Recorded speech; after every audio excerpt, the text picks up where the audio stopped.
Pada kesempatan kali ini, kami akan memaparkan video mengenai tangkal hoax mulai sekarang.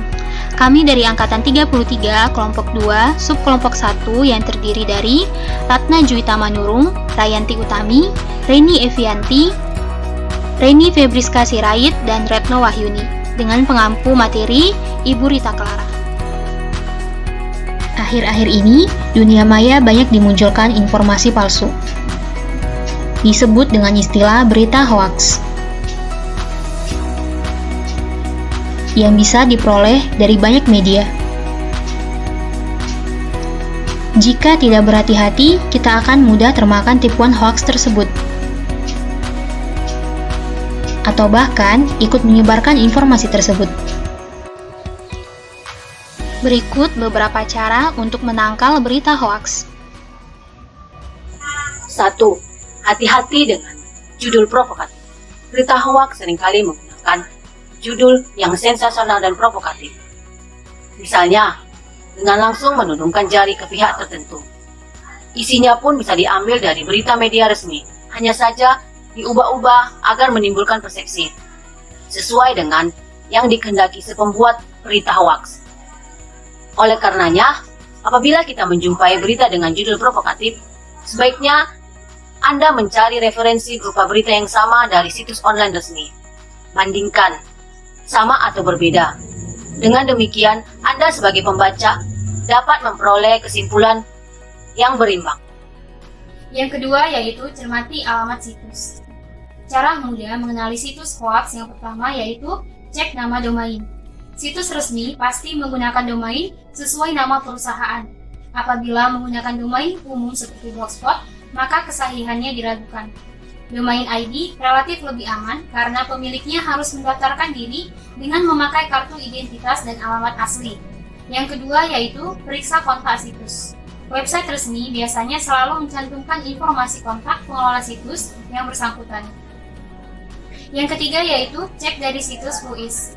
WHOIS bisa digunakan untuk memperoleh informasi pengelola pada sebuah domain website. Sebagai contoh, kita masukkan detik.com. Dari sini, kita bisa mengetahui apakah sebuah website memang dijalankan oleh pemilik resminya atau tidak. Yang keempat yaitu cek daftar situs terverifikasi. Kominfo menyediakan registrasi untuk para penyelenggara sistem elektronik di Indonesia yang bisa dikunjungi di alamat pse.kominfo.go.id. Di dalamnya terdapat daftar situs-situs resmi di Indonesia yang terregistrasi dan terverifikasi identitas pemiliknya. Yang ketiga, periksa fakta. Perhatikan dari mana berita berasal dan siapa sumbernya. Apakah dari institusi resmi seperti KPK atau Polri?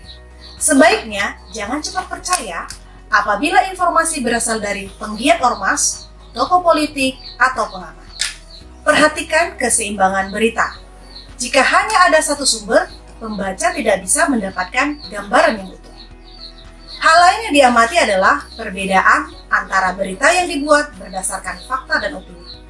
Fakta adalah peristiwa yang terjadi dengan kesaksian dan bukti, sementara opini adalah pendapat dan kesan dari penulis berita sehingga memiliki kecenderungan untuk bersifat subjektif. Cara yang keempat yaitu cek keaslian foto melalui Google Image. Caranya, 1. Buka laman Google Image, lalu klik ikon kamera di kolom pencarian. Nah, setelah itu kemudian pilih Upload an Image untuk mengunggah foto yang telah disimpan di laptop. Kemudian secara otomatis Google akan menampilkan gambar, artikel, dan situs yang terkait dengan foto yang diunggah. Dari sini kita dapat informasi berita yang beredar bahwa mobil nekat lewati Sungai Deras demi mudik Lebaran 2021. Ternyata faktanya video tersebut telah lama terjadi. Video tersebut terjadi tahun 2016 ketika jembatan ambruk sehingga mobil nekat melintasi Sungai Deras.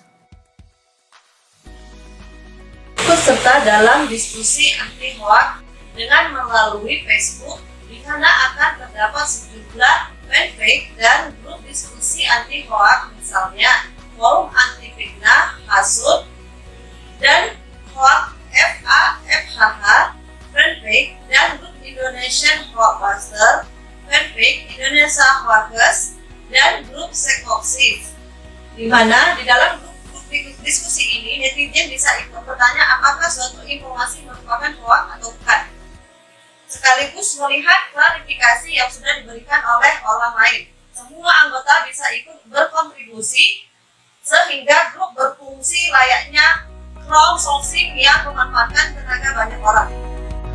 Apabila menjumpai informasi hoax, bagaimana cara untuk mencegah agar tidak tersebar? Cara melaporkan berita atau informasi hoax. Untuk media sosial Facebook, gunakan fitur report status dan kategorikan informasi hoax sebagai hate speech, harassment, rude, threatening, atau kategori lain. Jika ada banyak aduan dari netizen, biasanya Facebook akan menghapus status tersebut. Untuk Google, bisa menggunakan fitur feedback untuk melaporkan situs dari hasil pencarian apabila mengandung informasi palsu. Twitter memiliki fitur report tweet untuk melaporkan tweet yang negatif. Demikian juga dengan Instagram. Kemudian bagi pengguna internet, Anda dapat mengadukan konten negatif ke Kementerian Komunikasi dan Informatika dengan melayangkan email ke alamat aduankonten@mail.kominfo.go.id. Masyarakat Indonesia Anti Hoax juga menyediakan laman data.turnbackhoax.id untuk menampung aduan hoax dari netizen.